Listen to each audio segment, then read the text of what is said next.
Bien, buenos días, jóvenes con todos. Vamos a iniciar la clase de filosofía del día de hoy, recapitulando los elementos, lo último que estuvimos nosotros analizando la clase anterior.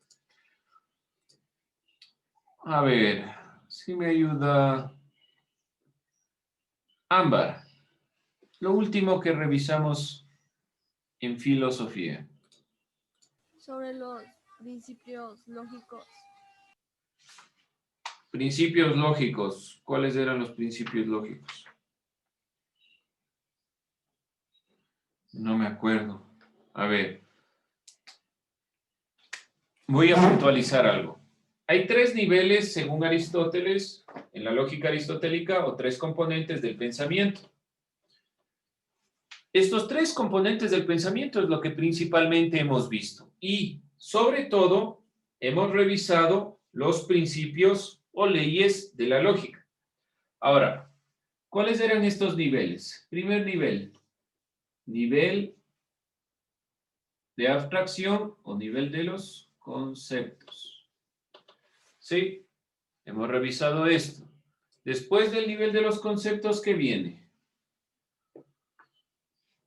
Emily, Armas. ¿Qué viene después del nivel de los conceptos o nivel de abstracción de los conceptos?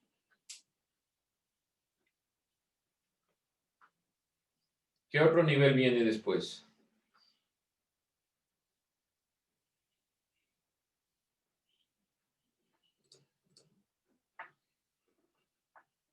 ¿Cuál era el concepto el nivel que viene después?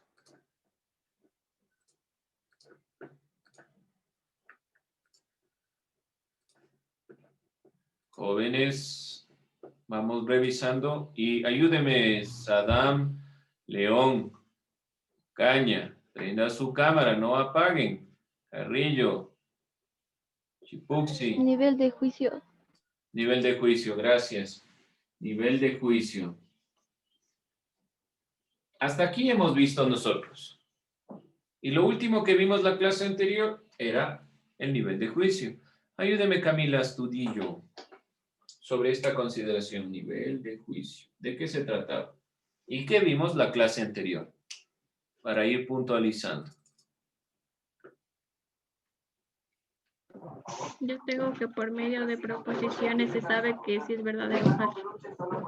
Ya, por medio de las proposiciones podemos saber la verdad o la falsedad de los argumentos. En realidad, podemos saber la verdad o falsedad de los argumentos. Es decir, que cuando hablamos de los juicios, estamos hablando principalmente de argumentos. Y cada argumento se relaciona, mejor dicho, se estructura a través de proposiciones. Proposiciones. Toda proposición, yo puedo decir el grado de verdad, puedo decir si es verdadero o falso. ¿Qué era propiamente una proposición? ¿Alguien recuerda qué es una proposición?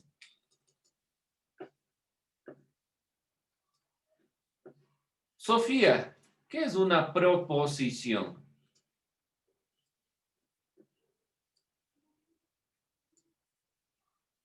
Miren que ahí está el internet, ahí están todos los elementos. ¿Qué es una proposición?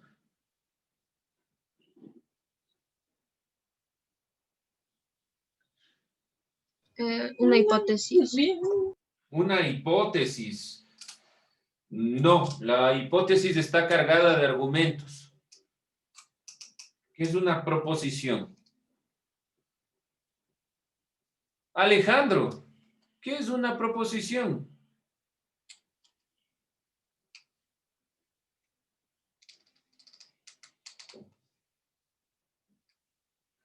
Prenda su audio para que le escuche. Solo le veo, no le escucho.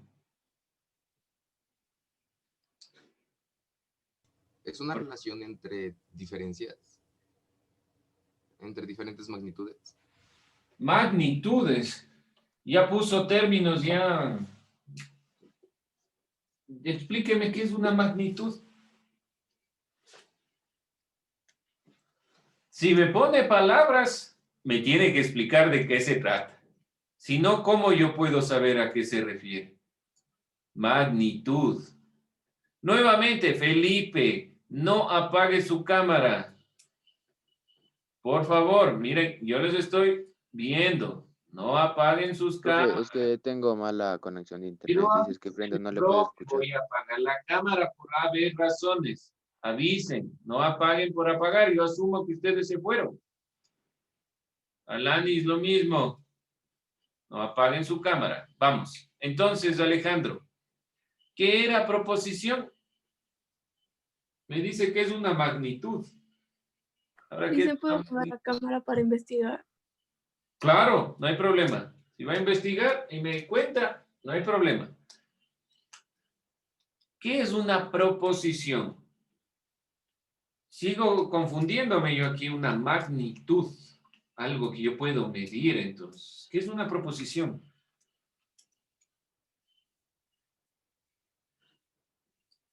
Si hablamos de que el nivel de juicio habla sobre proposiciones y puedo dar el grado de verdad o falsedad sobre la proposición, ¿qué es una proposición? O alguien tal vez un ejemplo. Una afirmación con sentido completo. Una afirmación con sentido completo. Ejemplos.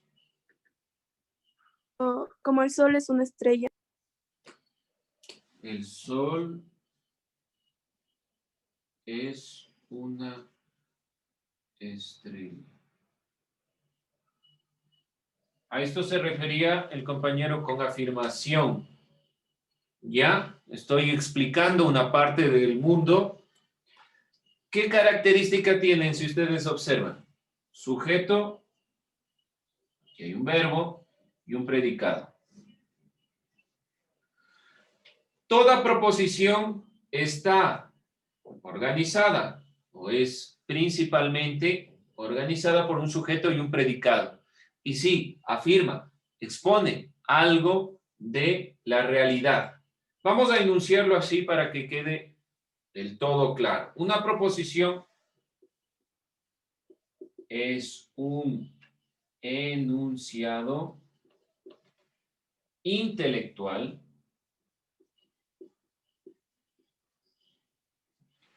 es un enunciado, una afirmación, lo que ustedes dijeron. Está muy bien esa perspectiva última. Es un enunciado intelectual que está compuesto por sujeto y predicado. Compuesto. Está compuesto por sujeto y por predicado. Es decir, que esta es la conformación básica. Obviamente, toda oración simple tiene que unir, dar una acción, saber de qué se está hablando. Por lo tanto, hay un verbo aquí. Esta proposición puede distinguirse por su cantidad o por su cualidad. Toda proposición se determina por su cualidad o por su cantidad. Ya voy a explicar específicamente a qué me refiero. Pero toda proposición es según su cualidad o su cantidad. Por lo tanto, una proposición es un enunciado intelectual compuesto de sujeto y predicado que se puede determinar según su cantidad o su cualidad. Eso es una proposición. No se olviden. Y esto es una proposición. Y en el nivel del juicio vamos a juzgar la verdad o la falsedad de las proposiciones. Aquí no se olviden por si acaso vayan a creer que es verdad y falsedad. Una proposición es un enunciado intelectual compuesto por sujeto y predicado que puede determinarse según su cantidad y su cualidad. Y vamos a determinar el grado de verdad de esa proposición. Por eso se llama nivel de juicio. Se llama nivel de juicio porque determinamos la verdad o la falsedad de estos argumentos. ¿Preguntas, dudas hasta ahí? ¿Inquietudes? Algo sencillo. Vamos a ver entonces cómo se determina una proposición por su cantidad y por su cualidad.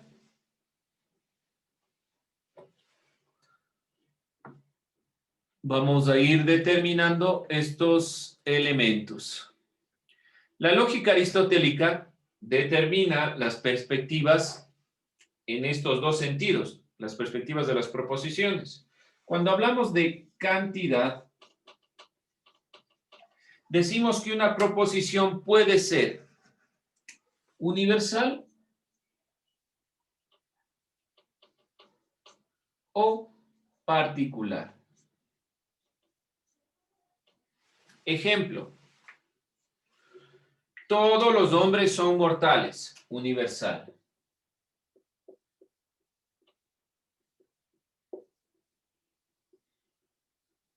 Son mortales. Ahora, recuerden, yo les indiqué que toda proposición se organiza o se estructura sujeto, verbo, predicado y un cuantificador lógico. El cuantificador me permite saber la cantidad del universo que yo estoy tomando. Ejemplo particular. Alguna persona es profesor.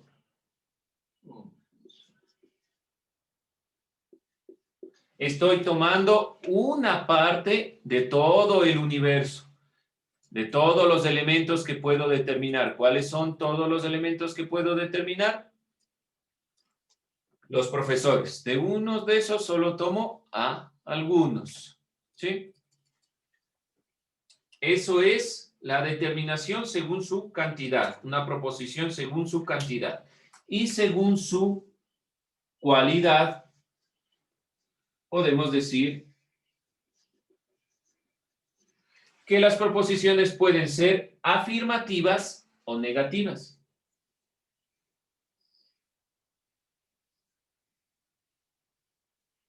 O negativas. Ejemplo, estas dos proposiciones son afirmativas. ¿Cómo serán las proposiciones negativas? ¿Alguien, alguna idea? ¿Algún ejemplo de una proposición negativa? ¿Cómo será la contraria de todo? Nada. Nada o, en este caso, ningún. Ningún hombre Ningún ser humano es mortal. es mortal. Bueno, por ponerlo de alguna forma, ¿sí? Ningún hombre es anfibio o qué sé yo, una serie de elementos. ¿Ya? Podemos puntualizar esta consideración. ¿Y cómo sería la negativa de alguna persona es profesor? Ninguna persona es profesor. No. ¿Cómo sería? Ninguna persona enseña. No. Alguna persona no es profesor. Ya, muy bien. Alguna persona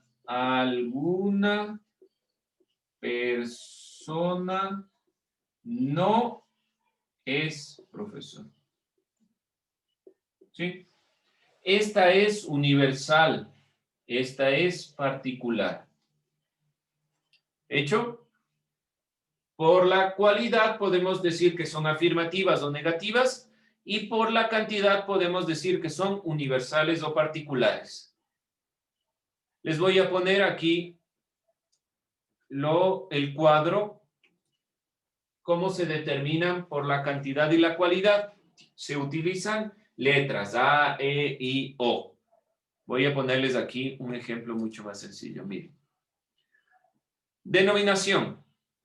Universal, afirmativa, universal, negativa, particular, afirmativa, particular, negativa. Lo que ustedes ven A, E, I, O se llama tipo de proposición, ¿sí? El tipo de proposición A es universal, afirmativa. Todos los hombres son mortales. Hay dos tipos universales, dos particulares, dos afirmativas y dos negativas. ¿Cómo lo puntualizamos aquí en el pizarrón y cómo ustedes pueden observarlo en las diapositivas? Ahora, ¿para qué nos sirve esto? Primero, para generar un entendimiento sobre qué parte del universo. Recuerden que para Aristóteles lo fundamental es comprender la jerarquía que tiene el propio universo. ¿A qué me refiero? A que el universo, para poder comprenderlo en todos sus elementos, en todas las cosas, en todos los conceptos que existen, debemos jerarquizarlos, ponerlos en categorías. El ser humano, ¿a qué grupo pertenece? Los animales, qué sé yo, una serie de elementos que nosotros podemos categorizar.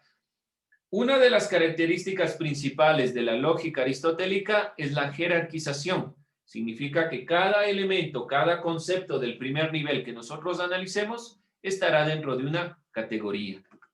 Por favor, copien esto, solo lo que está en el tipo y la denominación. No se olviden, A, E, I, O. A es universal por cantidad, es universal por cualidad, es afirmativo. E, por cantidad es universal, por cualidad es negativo. Y vamos a sacar ejemplos, como ustedes pueden observar acá, que ya lo hemos hecho en el pizarrón. ¿Dudas, preguntas, inquietudes?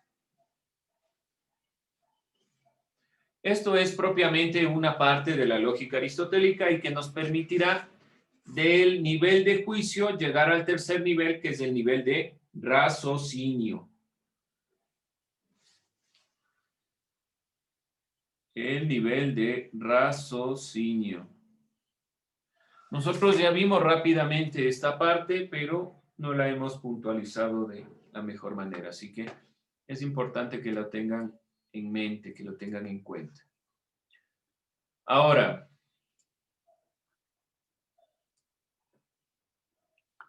vamos a puntualizar estos elementos. ¿Para qué nos sirve? Para hacer inferencias inmediatas. Esto se llama cuadro de oposición aristotélico.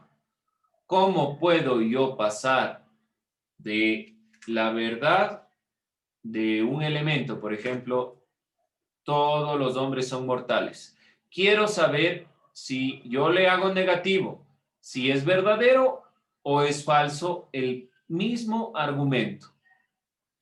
Por lo tanto, Aristóteles inventó este cuadro, que se llama cuadro de oposición para determinar inferencias inmediatas de los juicios, como ustedes pueden ver aquí. Por lo tanto, ¿cómo funciona este cuadro? Sencillamente, yo tengo una A, ya sabemos que es una A, una E, una I, una O. Puedo yo pasar de una a otra. Como decíamos, todo humano es mortal. ¿Cómo paso una E? Ningún humano es mortal. ¿Qué quiere determinar Aristóteles? El grado de verdad. Perdón. El grado de verdad de estos argumentos. De esta manera. Por medio, por ejemplo, de la A a la E paso por las contrarias, de la I a la O por las subcontrarias y así sucesivamente. Y termina en esto. Se determina esto. Si A es verdadera, necesariamente la E es falsa, la I es verdadera y la O es falsa. Estas son las inferencias inmediatas, si ustedes se dan cuenta. Si A es verdadera, todo humano es mortal. ¿Qué pasa si yo digo ningún humano es mortal? ¿Es verdadero o falso? Necesariamente es falso, ya sabemos, porque todo humano es mortal. ¿Algún humano es mortal? Es verdadera. ¿Algún humano no es mortal? Es falso. Significa que Aristóteles podía determinar el grado de verdad de cada una de sus contrarias, subcontrarias, alternas, subalternas o contradictorias, sin la necesidad de ver el ejercicio, sin necesidad de ver la proposición, simplemente determinando el grado de verdad de alguno de los elementos. ¿Dónde se nos complica? Cuando son particulares especialmente y cuando son negativas. Ya vamos a ver por qué razón. Miren qué dice aquí. Si es verdadera, no puedo determinar el grado de verdad de A, porque es universal. ¿Qué me interesa que se queden ustedes con esta clase? ¿Ok? o por lo menos con estos elementos que estamos puntualizando, que el juicio me permite a mí determinar la verdad o la falsedad de los argumentos, que más allá de las inferencias inmediatas que en la actualidad ya no se utiliza tanto, Aristóteles quería determinar la verdad o la falsedad de los argumentos de una forma sencilla, de una forma lógica, simplemente por la argumentación, sin la necesidad de mirar el ejercicio, es decir, sin mirar el contenido. Aristóteles quería determinar que la lógica es una parte de la ciencia netamente formal, que solo le interesa la forma, que no le interesa el contenido y que puede abstraer inferencias simplemente por la forma. Por eso es que utiliza las letras. Si se dan cuenta, utiliza A, E y O. Es decir, que no necesita saber los elementos. No es que yo tengo que estar regresando. Todo humano es mortal. No, ya yo sé que es una A y puedo inferir el grado de verdad de las siguientes, solo por la utilización lógica de los elementos. Nos vamos a quedar con esta perspectiva, no se olviden. El cuadro de verdad de Aristóteles, las contrarias, subcontrarias, la forma en la cual va cambiando y se puede determinar el grado de verdad. Me interesa que se queden con esto en su mente, en la perspectiva que ustedes tienen. Nos faltaría revisar los silogismos. La estructura y principios generales de la argumentación lógica en cuanto a los silogismos, es decir, el tercer nivel que es el raciocinio, que habla sobre las conclusiones. Tengo conceptos, explico el concepto, uno esas explicaciones, esas proposiciones y llego a una conclusión, que es propiamente este tercer nivel de conocimiento. Vamos entonces a ir cerrando esta perspectiva. A ver, vamos puntualizando los elementos que se pueden comprender. ¿Qué queda claro en esta clase y qué no queda claro me interesa? Porque son concepciones propias de la lógica. Y como esto es muy parecido en su fundamento a la matemática, a veces ustedes podrán decir, pero profe, ¿y eso para qué no sirve? ¿Cuál es el sentido de aprendernos estas consideraciones? Entonces vamos a ir puntualizando estos elementos. Ayúdeme, Fernando. ¿Qué le quedó claro de esta clase? Hasta el momento. Que las proposiciones son un enunciado intelectual. ¿Ya? ¿Y para qué nos servían este cuadro último que vimos? ¿Alguien más? Bueno, nos queda claro por lo menos que es una proposición. No se olviden tener en cuenta que es una proposición. ¿Cómo se estructura una proposición? Ailén, Yanes, ¿cómo se estructura una proposición? ¿Cuál es la estructura de una proposición?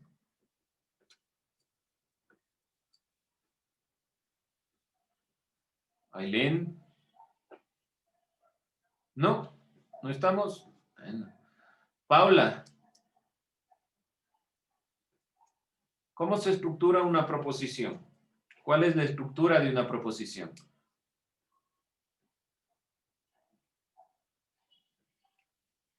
Paula. Dicen que no sé si estoy bien, pero es la cantidad, la cualidad. Eso. La cantidad, la cualidad. Bueno, en parte, el cuantificador lógico se puede determinar una proposición por su cantidad y su cualidad. Pero la estructura propia, Leslie. A ver, ¿quién iba a decirlo? Por sujeto y predicado. Ya, tiene sujeto y predicado. Vuelvo al ejemplo. Todo ser humano es mortal. Cuando yo pregunto cuál es la composición o cómo se conforma una proposición, esto es una proposición, en parte lo que dijo la compañera tiene razón, hay un cuantificador lógico y el cuantificador se determina por la cantidad y por la cualidad. Además, se puede determinar y se estructura principalmente por un cuantificador lógico, un sujeto y un predicado. Por lo tanto, y ya en conclusión, podemos decir que toda proposición se estructura con un cuantificador más un sujeto más un verbo más un predicado. Esta es la estructura de una proposición. Cuantificador más sujeto más verbo más predicado. Esa es la estructura de una proposición. Copiarán. Alejandro, copiará, por favor. Tomará notas, tomará apuntes. En las clases que les pregunte, por favor, si yo les pregunto, simplemente les estoy preguntando lo que ustedes han anotado. Cuantificador, sujeto, verbo, predicado. Así se estructura una proposición. Bien, podemos decir entonces que esta proposición puede en su cuantificador ser lo que dijo la compañera, según su cantidad o su cualidad. Según su cantidad. Hassan, según su cantidad, ¿cómo determinábamos? ¿O cuáles eran los elementos según su cantidad? Cantidad. ¿Una proposición puede ser según su cantidad? Creo que no. ¿Cómo creo que no? Según su cantidad puede ser... Valeria, según su cantidad puede ser... Universal o particular. Universal o particular.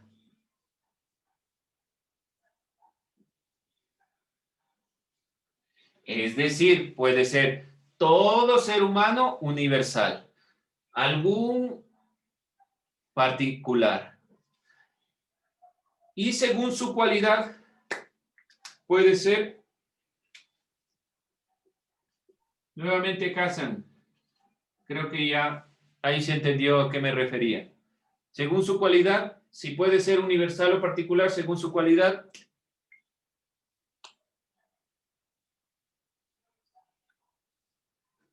Ahí nos perdimos un poco. Valeria. Ahí parece que nos... Negativa. Afirmativa. Afirmativa o negativa. Afirmativa o negativa. Ahí parece que nos perdimos. No hay problema. Yo asumo que en estos puntos de la lógica nos vamos a perder. Yo intentaré nuevamente recapitular, volver a preguntar, volver a iniciar, porque si nos vamos a perder. Es un poco pensar el lenguaje parecido a la matemática. Y vamos a estructurar nuestra mente de forma ordenada. Ese es el objetivo final de la lógica. Ahora, para cada uno de estos elementos existen 4 tipos. A, E, I, O.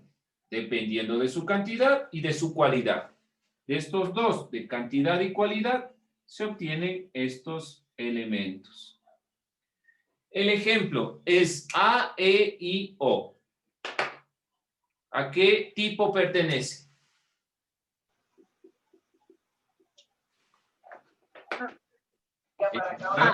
A. ¿Por qué? Porque es universal, todo. Es afirmativa, todo. Sencillamente de esa manera. Bien, vamos a cerrar esta clase. Ustedes van a poner, para que sea ya completamente sencillo, 2 ejemplos de cada uno de estos tipos. 2 ejemplos por cada tipo. Busquen, les voy a anotar aquí. Busquen, porque me parece que nos estamos un poco confundiendo.